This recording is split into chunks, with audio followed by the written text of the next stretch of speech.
जी लिया ना तो इस भारत देश में एक नहीं बल्कि हजारों अम्बेडकर पैदा हो जाएंगे। लेकिन जरूरत है आपको माता रमाबाई बनने की, जरूरत है आपको माता रमाबाई बनने की।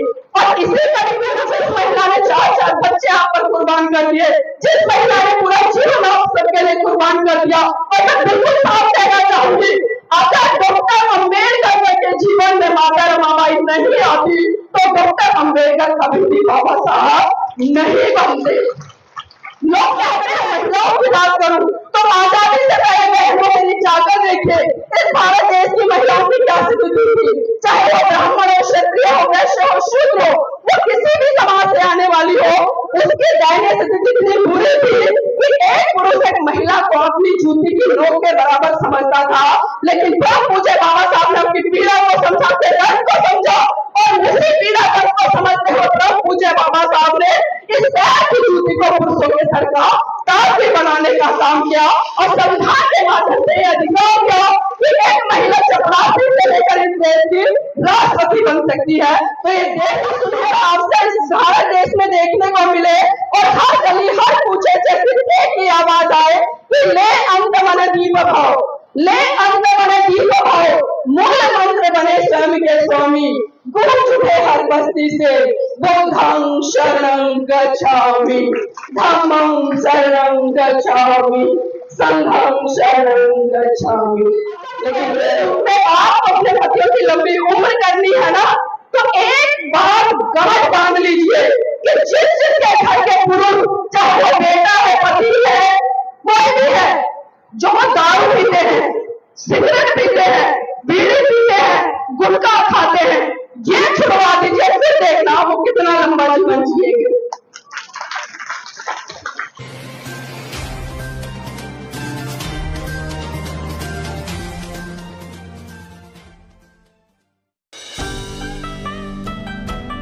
सर्वप्रथम महाकाली तथागत बुद्ध को अपनी संकल्पनाओं के सुमन अर्पित करते हुए स्मरण भारतीय नारी के मुक्तिदाता, बहुजनों के मुक्तिदाता, दुनिया का सूरज, ज्ञान का प्रतीक, संविधान के रचयिता परम पूज्य बाबा साहब को सत नमन करते हुए बहुजनों को भारत में सत्ता के गलियारों तक ले जाने वाले साहब मान्यवर काशी राम जी को नमन करते हुए अपनी 20 बीघे जमीन को बेचकर सच्ची रामायण का इतिहास रचने वाले ललित सिंह यादव जी को नमन करते हुए अपने जूती की नोक से पाखंडवाद को धराशाही कर देश को वैज्ञानिक सोच देने वाले कैरियर जी को नमन करते हुए ज्ञान की मूर्ति माता रमाबाई को नमन करते हुए और बहुजन समाज की सेवी फूलन देवी जिसने महिलाओं के लिए आदर्श प्रस्तुत किया उसको नमन करते हुए और पांडाल में तमाम बुद्धिजीवी जो बहुजन नायक नायिका है उनकी तमाम की यहाँ पर छायाचित्र लगी है उन सभी को तहे दिल से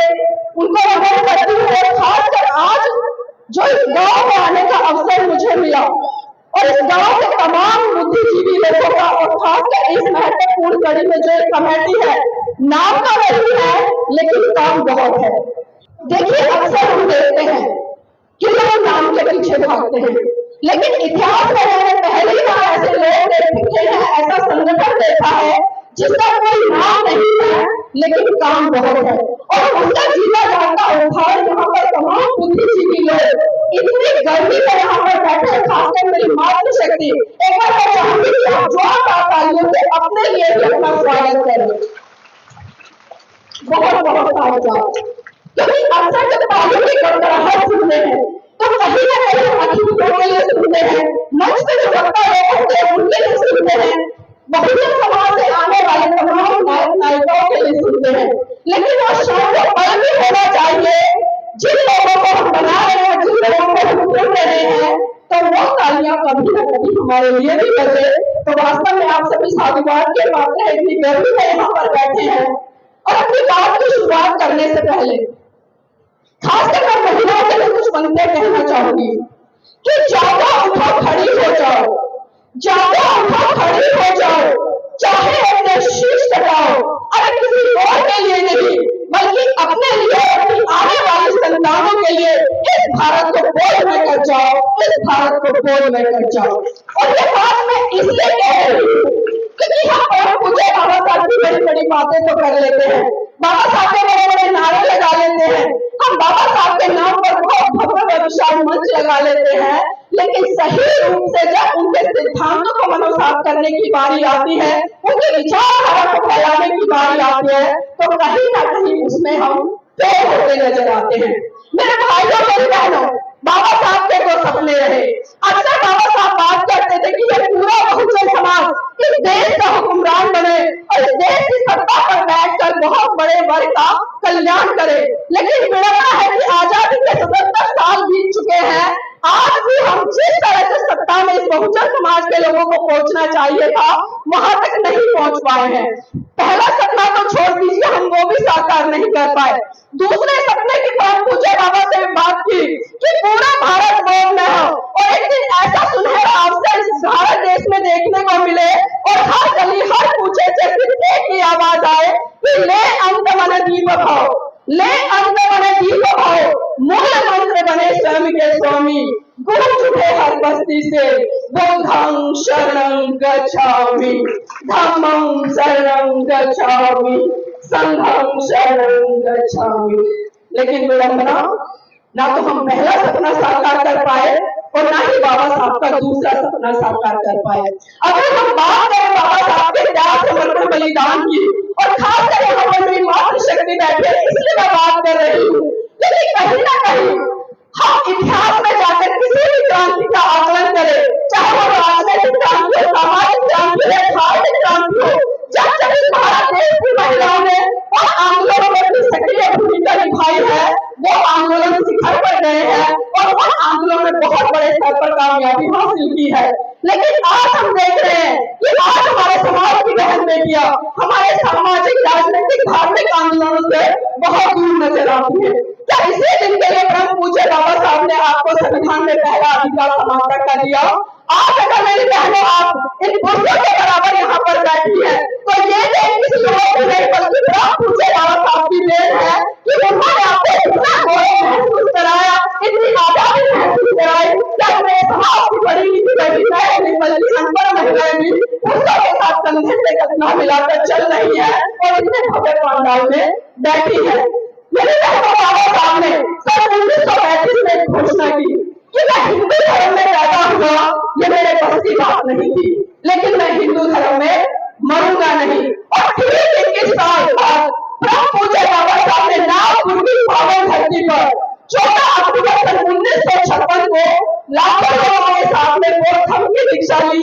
तो सोचिए 1935 में जो महामानव घोषणा कर रहा है और ठीक 21 साल बाद 1956 में बोधम को ग्रहण कर रहा है, लेकिन ऐसी तमाम कमियां रही कि भारत देश के लोग परम पूज्य बाबा साहब की इस बात को समझ नहीं पाए और बहुत पढ़े लिखे बुद्धिजीवी लोग तो ये कह देते हैं कि अरे वो बाबा साहब का निजी फैसला था। अब एक बात मैं उन लोगों से पूछना चाहती हूँ, अगर बाबा साहब का निजी फैसला धर्म परिवर्तन का रहता तो बाबा साहब अपने घर में बैठ के धर्म परिवर्तन कर सकते थे, 2-4 लोगों के साथ में कर सकते थे, लेकिन बाबा साहब ने इस भारत की दिशा को समझा, इसकी दशा को समझा और खासकर इस देश के जो बहुजन समाज के लोग थे उनकी दयनीय स्थिति को समझा। किस तरह से ऐसी व्यवस्था इस देश के बहुत बड़े तबके पर अत्याचार शोषण कर रही थी, उसको गुलाम बना रही थी। और खासकर मैं महिलाओं की बात करूं तो आजादी से पहले बहनों जाकर देखिए इस भारत देश की महिलाओं की क्या स्थिति थी, चाहे वो ब्राह्मण हो, क्षत्रिय हो, वैश्य हो, शूद्र हो, वो किसी भी समाज से आने वाली हो, उसकी दयनीय स्थिति इतनी बुरी थी कि एक पुरुष एक महिला को अपनी जूती की नोक के बराबर समझता था। लेकिन परम पूज्य बाबा साहब ने अपनी पीड़ा को समझा के दर्द को समझा और इसी पीड़ा दर्द को समझते हुए परम पूज्य बाबा साहब ने इस पैर की जूती को पुरुषों के सर का ताज भी बनाने का काम किया और संविधान के माध्यम से अधिकार दिया कि एक महिला चपरासी से लेकर इस देश की राष्ट्रपति बन सकती है। तो ये देश किसी देवी देवता की नहीं बल्कि ये देश है परम पूज्य बाबा साहब की। और मेरी बहनें यहाँ पर तमाम जिस तरह से संतों की, गुरुओं की, बहुत बुद्धिजीवी लोगों की छाया चित्र लगी है। आप रोज पंडाल में आते हैं और आते हैं, सुनते हैं, शायद चले जाते होंगे, लेकिन कभी आपने गौर किया इन महान पुरुषों के बारे में जानने का प्रयास किया कि आखिर ये महान पुरुष कौन है? अभी इसी कड़ी में देखिए, आप बिल्कुल डाले इधर फिल्म पर देखिए किसकी तस्वीर लगी हुई है, ये कौन सी लगाए? माता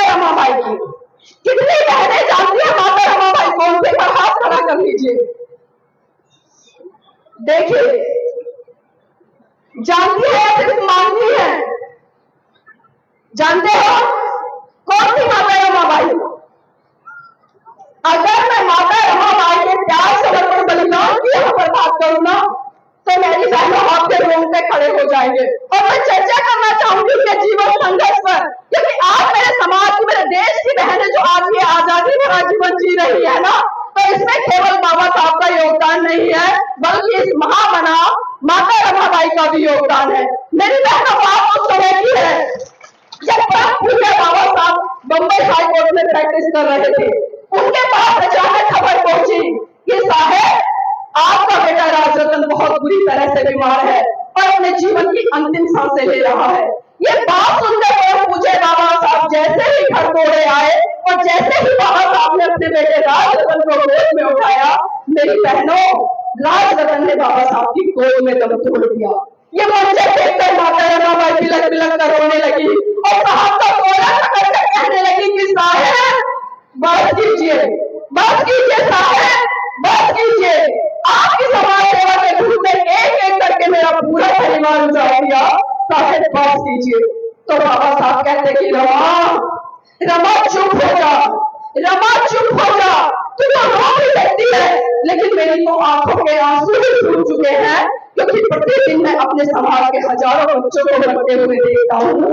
रमा चुप हो जा। तो माता रमाबाई फिर कहती है कि साहेब मैं आज फिर चुप हो जाऊंगी, साहेब मैं आज फिर चुप हो जाऊंगी, लेकिन आप मुझे बात बता दीजिए कि जब आप अपने बेटे राजरतन को गोद में खिलाया करते थे तो बड़े हर्षोल्लास के साथ कहा करते थे कि रमा मेरा बेटा राजरतन बड़ा होकर एक दिन इस देश पर राज करेगा।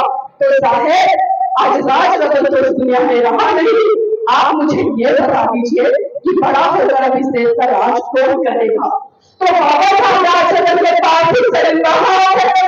कहते हैं कि रमा मैं भारत देश में एक दिन ऐसा काम करके जाऊंगा कि भारत की हर प्रवासी को जन्म लेने वाला राजरतन इस देश का राज करेगा, इस देश का राज करेगा। और जब राज मेरी बहनों का पूजा बाबा साहब आपको संविधान के अंदर लेकर गए, एक वोट देने तक से लेकर एक शासक बनने तक का अधिकार, लेकिन विड़ता है मेरे सभी समाज के लोगों ने अपने वोट की वैल्यू को नहीं समझा।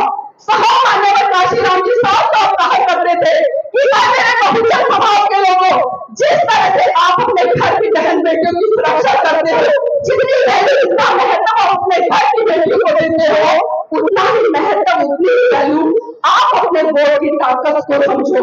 क्योंकि वोट की ताकत के लिए परम पूज्य बाबा साहब ने अपने 4 बच्चे कुर्बान करे, मात्र 35 साल की जीवन संगी माता रमाबाई को कुर्बान किया। आप सभी जानते होंगे, जीवन बाबा साहब के संघर्ष को पढ़ा, उनके जीवन के बारे में जाना है कि किस तरह से एक एक बच्चा उनका भूखमरी से मरा। जब समय पर खाना नहीं मिलता था तो कई बीमारियां लगी, कुपोषण का शिकार हुए, और समय पर खाना ना मिलने से, बीमारी होने पर, दवाई ना मिलने पर 4 बच्चे बाबा साहब के दुनिया को छोड़कर चले गए। लेकिन सोच रहे माता रमाबाई को, सोचिए उसका कितना बड़ा हृदय था, बाबा साहब का कितना बड़ा हृदय था, जिन्होंने एक बार भी यह नहीं सोचा कि देश के लोगों के लिए हमारे 4 बच्चे कुर्बान हो गए तो हम अपना साथ को छोड़कर लग जाए।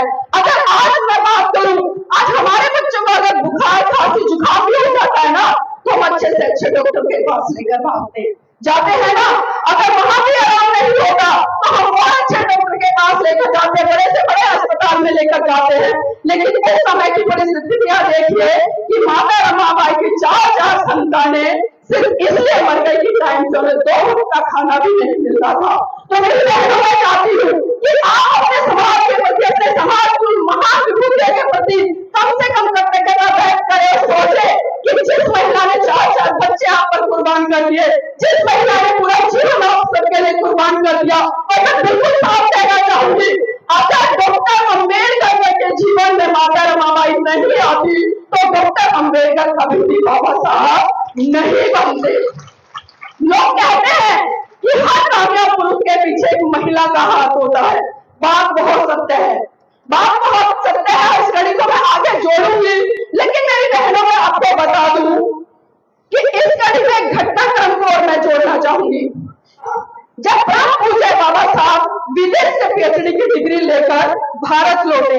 और जब भारत में महाराष्ट्र के लोगों को ये पता चला कि हमारे बाबा साहब विदेश से पीएचडी की डिग्री लेकर आ रहे हैं, तो उनके मन में हर्षोल्लास जाग उठा और उन्होंने बाबा साहब के सम्मान सत्कार कार्यक्रम में एक विशाल व भव्य कार्यक्रम का आयोजन कर डाला। और जब ये बात माता रमाबाई को पता चली कि मेरे साहब आ रहे हैं, उनका सम्मान सत्कार होगा, लोगों की भीड़ जुटी है, तो क्यों ना मैं भी उस कार्यक्रम में चलूं और उस कार्यक्रम का हिस्सा बनूं और अपनी आंखों से प्रत्यक्ष रूप से देखूं कि मेरे साहेब का सम्मान कैसे हो रहा है। मेरी बहनों ध्यान से सुनिए और देखिए, जब माता रमाबाई ने कार्यक्रम में जाने की तैयारी की, आपको जानकर बड़ा आश्चर्य होगा कि माता रमाबाई के पास में एक भी ऐसी साड़ी नहीं थी जिसको वो पहनकर बाबा साहब के सम्मान सत्कार कार्यक्रम में जा सके। माता रमाबाई ने पूरा घर संभाला, तभी उन्हें याद आया कि एक बार साहू जी महाराज ने सम्मान स्वरूप बाबा साहब को एक पगड़ी भेंट की थी।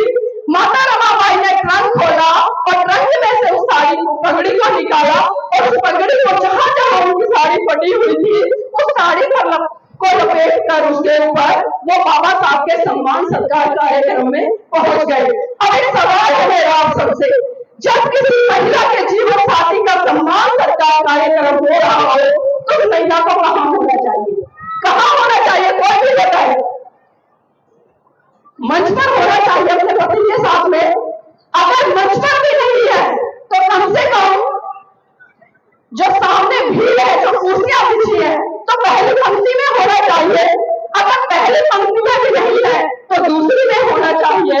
लेकिन आपको जानकर आश्चर्य होगा कि माता रमाबाई ना मंच पर थी और ना ही जो मंच के सामने कुर्सियां लगी थी, पहली पंक्ति में नहीं थी, दूसरी में नहीं थी, तीसरी में नहीं थी। यहाँ तक कि जो लाखों की भीड़ वहां पर जमा हुई थी बाबा साहब को देखने के लिए, उनको सुनने के लिए, दूर दूर तक माता रमाबाई कभी जरूरत नहीं आ रही थी। बाबा साहब भी भाषण दे रहे थे, मन में कहीं ना कहीं उथल पुथल मच रही थी कि अरे इतना बड़ा जन सैलाब हो रहा है, लेकिन मेरी रामू कहीं दिखाई नहीं दे रही। वो भी टकटकी लगाकर भीड़ में निहार रहे थे। बाबा साहब का जैसे जैसे भाषण अंतिम दौर में जाता रहा, तो बाबा साहब की अचानक से नजर भीड़ के पीछे पेड़ था, उस पेड़ के पीछे एक महिला चुपके से निहार रही थी, वहां पर पड़ी। बाबा साहब बिना कुछ समझ गए कि भीड़ के पीछे जो पेड़ है, उस पेड़ के पीछे जो महिला चुपके से निहार रही है, वो कोई और नहीं, वो मेरी रामू है। और वो ये भी समझ गए कि रामू भीड़ के आगे क्यों नहीं आई, मंच पर क्यों नहीं आई। और मेरी बहनों, जब बाबा साहब का भाषण खत्म हुआ तो बाबा साहब ने भीड़ को छीनते हुए सीधे माता रमाबाई के पास पहुंचे और उनका हाथ पकड़कर बोले कि रमा मुझे माफ करना, रमा मुझे माफ करना। रमा, ऐसा नहीं है कि मैं तुझे एक से सुंदर एक साड़ी नहीं पहना सकता। रमा, ऐसा नहीं है कि मैं तुझे आभूषण नहीं पहना सकता। रमा, ऐसा नहीं है कि मैं तेरा सत्कार नहीं कर सकता। लेकिन रमा, मुझे माफ करना।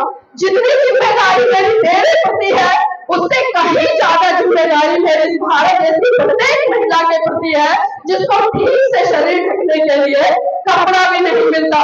तो सोचिए मेरी बहनों, जिस माता रमाबाई ने अपने जीवन में कभी भी एक अच्छी चीज पहनी, सुंदर साड़ी नहीं पहनी, उसी माता रमाबाई के त्याग समर्पण बलिदान के कारण आज मेरे भारत देश की महिलाएं, खासकर बहुजन समाज की महिलाएं 1000 रुपए से लेकर 1 लाख रुपए तक की साड़ियां पहन रही है। ये त्याग समर्पण बलिदान है इस महान मूर्ति माता रमाबाई का। तो ऐसी महिलाओं के प्रति हमें नतमस्तक होना चाहिए। और मैं फिर से कहती हूँ कि जिस दिन मेरे बहुजन समाज की बहन बेटियों ने माता रमाबाई के जीवन का 10% भी जीवन जी लिया ना, तो इस भारत देश में एक नहीं बल्कि हजारों अम्बेडकर पैदा हो जाएंगे। लेकिन जरूरत है आपको माता रमाबाई बनने की, जरूरत है आपको माता रमाबाई बनने की।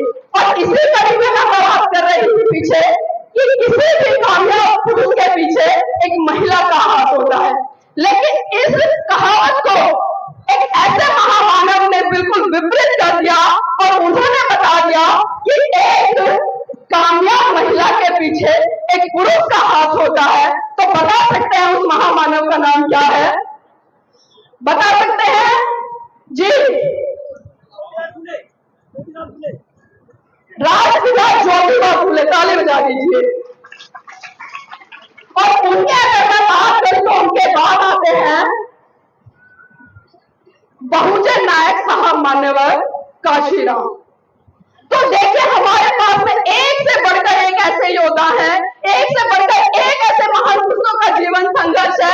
हमें दूसरों को पढ़ने की जरूरत नहीं है, हमें दूसरों को जानने की जरूरत नहीं है, लेकिन विडंबना है कि भारत देश में आजकल मानने की प्रवृत्ति ज्यादा है और जानने की प्रवृत्ति बहुत कम है। मेरी बहनों की पिछले दिनों अयोध्या में आप सबने देखा होगा एक बहुत ही भव्य और विशाल कार्यक्रम हुआ और एक बहुत बड़ा मंदिर बनाया गया और उस मंदिर में 22 तारीख को एक पत्थर की मूर्ति में प्राण प्रतिष्ठा करने का काम किया गया। अब एक सवाल है मेरा आप सबसे और खासकर उन लोगों से जो सवाल नहीं करते, जैसा कहा वैसा मान लेते हैं, क्या किसी पत्थर की मूर्त में प्राण डाले जा सकते हैं? बताइए मुझे हाथ उठाकर। तो हमने क्यों मान लिया? हमने क्यों मान लिया? उन्होंने कहा और हमने मान लिया। अगर इतनी ही दैव शक्ति इस भारत में है या इतनी ही दैव शक्ति इस पत्थर की मूर्ति में है, तो याद कीजिए मेरे बहनों मेरे भाइयों, वो कोरोना पीरियड 2 साल एक भी परिवार ऐसा नहीं था हमारे बीच में जिसके घर से कोई पति बच्चा बेटी बहन बुजुर्ग ना गया हो। अगर इतनी ही शक्ति थी इनके मंत्रों में तो उस समय प्राण प्रतिष्ठा डाल देते तो शायद आज हमारे परिवार के लोग आज हमारे बीच में होते। और महाकाली का घातक बुद्ध ने तो साफ साफ कहा है कि आप किसी भी बात को इसलिए मत मानो कि मैं कह रहा हूं, आप किसी भी बात को इस मत मानो जो बहुत बड़े बड़े धर्म ग्रंथों में लिखी है, आप किसी भी बात को इसलिए मत मानो कि उसे बहुत बड़ा जन समूह कह रहा है, बल्कि आप उस बात को तब मानो जब आप उसको तर्क की कसौटी पर खड़ा होगा लो, उसके प्रमाण हासिल कर लो और जब आपको लगे कि ये बात आपके लिए सही है, परिवार के लिए सही है, समाज के लिए सही है और इस देश के लिए सही है, अगर इस स्तर पर वो बात खरीदी करती है तो आप उस बात को मानो, अन्यथा उस बात को वही का वही छोड़ दो। अब मैं बात करती हूँ अपनी बहनों की, क्योंकि बहनों के संदर्भ में मुझे बुलाया गया है, तो अब मैं अपनी बहनों को छूना चाहूंगी। मेरी बहनें खासकर आज भी मैं देख रही हूँ आजादी के 75 साल बाद भी उन्हीं परंपराओं में उलझी हुई है जो परंपराएं दूसरे लोगों ने आपके लिए निर्धारित की। जिस तरह से दूसरे लोगों ने कहा कि एक महिला शादी से पहले अपने पिता के अधीन रहेगी, शादी के बाद अपने पति के अधीन रहेगी और जब उसका पति मर जाएगा तो वो अपने पुत्र के अधीन रहेगी। मतलब कुल मिलाकर ये कहूं मैं कि एक महिला के ऊपर पूरा का पूरा वर्चस्व एक पुरुष का स्थापित कर दिया। क्या ये सही है? नहीं। लेकिन आज भी ऐसा होता है, आज भी ऐसा होता है। जब ब्रह्मपुत्र बाबा साहब ने तमाम अधिकार हमें संविधान में दे दिए, लेकिन आज भी हम देख रहे हैं मनोवादी व्यवस्था के तहत हमारे घर बार चल रहे हैं, हमारे रिश्तेदार चल रहे हैं, हमारा समाज चल रहा है।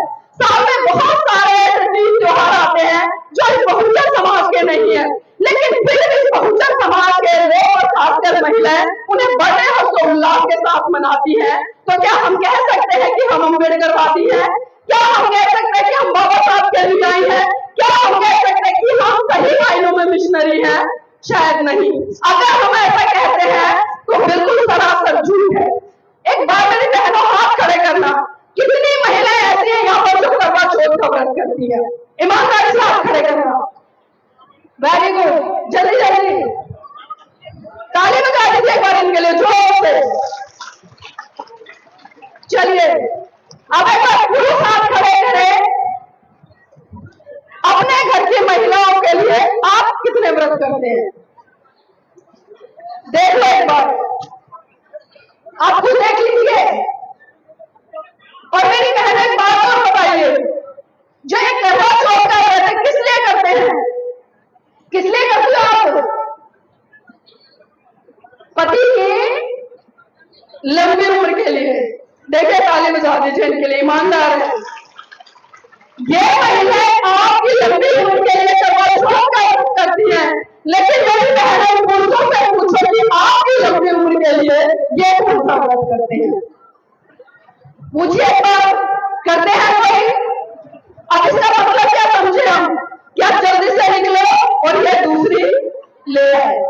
भाई इसका मतलब तो यही है ना, अगर हम ईमानदारी वाली बात कर रहे हैं, आप इनकी लंबी उम्र के लिए व्रत कर रही हैं, हर साल इनकी उम्र बढ़ा देती हैं, लेकिन ये कभी भी आपकी चिंता नहीं करते, आपकी लंबी उम्र नहीं बढ़ा रहे।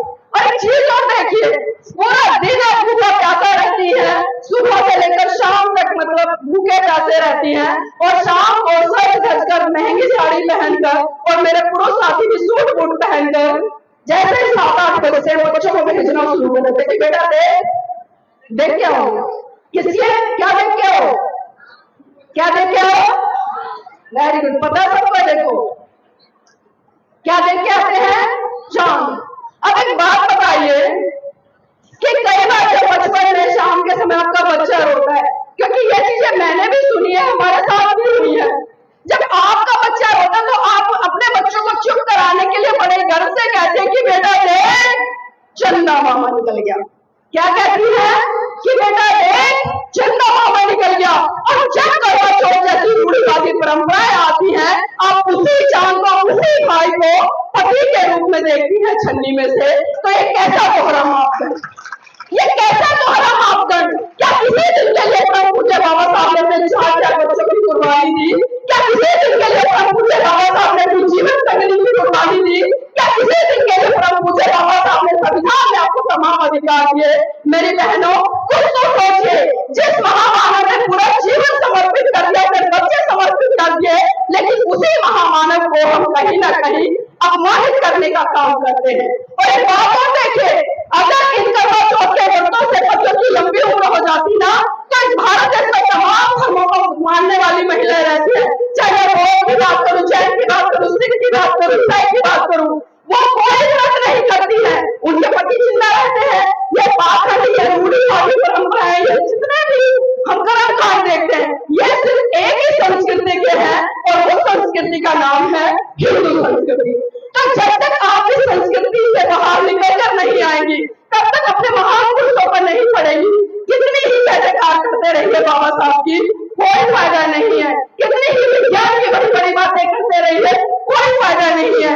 अगर सही रूप में आप अपने बच्चों की लंबी उम्र करनी है ना, तो एक बार गांठ बांध लीजिए कि जिसके घर के पुरुष, चाहे वो बेटा है, पति है, कोई भी है, जो दारू पीते हैं, सिगरेट पीते हैं, बीड़ी पीते हैं, गुटखा खाते हैं, ये छुड़वा दीजिए, फिर देखना वो कितना लंबा जीवन जिएंगे। ये खाली भूखा रहने से काम नहीं चलता। अब संकट हाथ उठाकर बताइए, कितनी महिलाएं ऐसा करेंगी कि वो अपने घर के पुरुषों से नशा छुड़वाएंगी? बताइए मुझे, मतलब डर रहे हो, अब भी हाथ नहीं उठ रहे हैं, अब इससे क्या आकलन करूं मैं? वही मनुवादी व्यवस्था जो ये कहती है कि एक महिला को पुरुषों के अधीन रहना चाहिए, क्या वही व्यवस्था आज भी चाहिए? अगर आप इतनी ईमानदार होगी ना और अपने बच्चों की इतनी चिंता रहती, तो आप तुरंत हाथ खड़े करके कहती कि हाँ नीलम है, हम संकल्प ले रहे हैं कि आज के बाद हम अपने घर के पुरुषों से नशा छुड़वा देंगे, चाहे हमें लड़ाई करनी पड़ जाए, कुछ भी करनी पड़ जाए। और मैं अपना जिम्मेदार का उदाहरण दे रही हूँ। मेरी शादी को 18 साल हो गए, मैंने कोई करवा चौथ का व्रत नहीं रखा। मेरे प्रकाश जी यहाँ पर बैठे, सर एक बार खड़े हो जाइए, देखिए हटते कटते स्वस्थ है, आज तक खांसी बुखार भी नहीं होगा, मरने की बात तो बहुत दूर है। ये सिर्फ हमारे अंदर भय डाल दिया गया है, और जितना हम डरेंगे उतना ही दूसरे लोग हमें लूटेंगे। एक करवा चौथ के व्रत पर हम क्या करते हैं, मार्केट से अच्छी साड़ी खरीद कर लाएंगे, अपने सास के लिए भी लाएंगे, मतलब 1 महीने का पूरा बजट आप एक दिन पर बिगाड़ देती हैं। और भी साल में इस तरह के कई त्योहार आते हैं, आप बच्चों के लिए व्रत रखती है ना? क्या कोई पुरुष आपके बच्चों के लिए व्रत रखता है? खाली बच्चे आपके ही हैं, इनके भी तो बच्चे हैं ना भाई। मैं बात समानता की कर रही हूँ, और मैं बात करूँ जो धार्मिक क्रांति है कैसे होगी। खाली इस तरह के कार्यक्रम करने से, इस तरह के पांडवों में आकर बैठ जाने से कभी भी धार्मिक या सांस्कृतिक क्रांति नहीं हो सकती, नहीं हो सकती। उसके लिए आपको आंदोलन करने पड़ेंगे, उसके लिए आपको उठना पड़ेगा, समझना पड़ेगा, पढ़ना पड़ेगा, तभी आप सही दिशा में जाकर क्रांति कर पाएगी। एक बार मेरी बहनें दोनों हाथ खड़ा करें, सारी बहनें दोनों हाथ खड़ा कर लीजिए। अब एक बार पुरुष आदि बैठे महिलाओं को हाथ नीचे कर लीजिए। अब वो पुरुष आदि हाथ खड़े करें दोनों। मेरी बहनें देखिए, आप समझ रहे हैं मैंने हाथ क्यों खड़े करवाए हैं? कोई बता सकता है? जब मेरी बहनों ने हाथ खड़े करे तो मेरी बहनों के हाथों में 8-8, 9-9, 10-10, 12-12 चूड़ियां है ना चूड़ियां के हाथों में। लेकिन जब मेरे पुरुष साथियों ने हाथ ऊपर करे, किसी के हाथ में एक भी चूड़ी नहीं है। और स्कूलों में हमें एक मुहावरा पढ़ाया जाता था कि अपने घर में जाओ और चूड़ियां पहनकर बैठ जाओ। कितने लोगों ने पढ़ा है मुहावरा? बहुत सारे लोगों ने। अब इसका मतलब क्या है? क्या है इसका मतलब? और चूड़ियां किसका प्रतीक होती है? कोई भी बताए मुझे, चूड़ियां किसका प्रतीक होती है? हाँ जी, और कायरता का प्रतीक, कमजोरी का प्रतीक, बुजदिली का प्रतीक। अब मेरी खुद बहनों आप डिसाइड कीजिए, क्या आप कायर है, क्या बुजदिल है, क्या डरपोक है? मैं कह रही हूँ, खुले मन से कह रही हूँ, आप बुजदिल है, कायर है, डरपोक है। अगर आप कायर, बुजदिल, डरपोक नहीं होती ना तो आप ये गुलामी रूपी चूड़ियां नहीं पहन रही होती, बिल्कुल नहीं पहन रही होती। और बहुत सारे लोग तो चूड़ियों को सुहाग से जोड़कर देखते हैं कि सुहाग की निशानी है। मेरे सुहाग को मैं साथ साथ लेकर घूमती हूँ, बिगाड़े कोई क्या बिगाड़ेगा? चूड़ियां पहनने से कभी भी सुहाग का कोई संबंध नहीं होता, ये सिर्फ गुलामी का प्रतीक होती है। ये आधार आपके अंदर डाल दी है कि चूड़ियां पहनोगे तो सदा सुहागन रहोगे, सुहाग बना रहेगा। अरे भाई, जो सुहाग बना तो 2-4 चूड़ियां पुरुषों को भी डाल दो, पुरुषों को भी पहन लेनी चाहिए ना। आपका सुहाग, उनका, दोनों का सुहाग बना रहेगा। लेकिन हम ऐसा बिल्कुल नहीं करते। जितनी भी परंपरा, जितने भी रूढ़िवाद, जितने भी तीज त्योहार है ना अन्य लोगों के, वो सब आपने धारण कर लिए। और एक साल में 10-12 ऐसे त्योहार आते हैं जिन पर अगर मैं गारंटी से कह रही हूँ, आप कैलकुलेट कीजिएगा, 1 लाख से 2-2 लाख रुपए तक आप एक साल में 20 त्योहारों पर बर्बाद कर देते हो, जिनसे आपका कोई लेना देना नहीं है। अगर वही पैसा आप बचाकर अपने बच्चों की शिक्षा पर लगाओ ना, तो आज मैं आपके गांव से गारंटी से कह रही हूँ, इस गांव से डॉक्टर, इंजीनियर, वकील, जज निकलेंगे, यहाँ तक इस देश के राष्ट्रपति और प्रधानमंत्री भी निकल जाएंगे। लेकिन जरूरत है मेरी बहनों, इन रूढ़िवादी परंपराओं को तोड़कर आपको वैज्ञानिक सोच की तरफ बढ़ने की। और जो पैसा आप तीज त्योहारों पर खर्च कर रहे हो, वो पैसा अपने बच्चों की शिक्षा पर लगाने की। पीछे देखिए, बहुत सारी महिलाएं यहाँ पर बैठी है, इस बात की मुझे बहुत खुशी है और इसीलिए मैं बात कर रही हूँ। मैक्सिमम महिलाएं क्योंकि इधर बैठी है, थोड़ा पुरुषों से ओट है, घूंघट किस किस के घर में होता है? क्योंकि यहाँ पर भी बहुत सारी महिलाओं ने घूंघट कर रखा है, मुझे दिखाई दे रहा है। पुरुष किस किस के घर में घूंघट होता है? मैक्सिमम 90% लोगों के घर होते हैं ना। अब देखिए, यहाँ पर महिलाएं बैठी, सर पर कपड़ा है, पीछे कुछ बहनों ने घूंघट भी धारण कर रखा है। लेकिन देखिए मेरे पुरुष साथी कितने स्वतंत्र बैठे हैं, किसी का सर पे कोई कपड़ा नहीं, किसी का कोई घूंघट नहीं है। और बहुत सारे लोग क्या कहते हैं कि भाई शादी हो गई है, ससुराल चली गई है, वहां पर जेठ है, ससुर है, इसलिए घूंघट करना पड़ता है। ऐसे बोलते हैं ना कि ससुराल चली गई है, कुछ रिश्ते परिवर्तन हो गए हैं,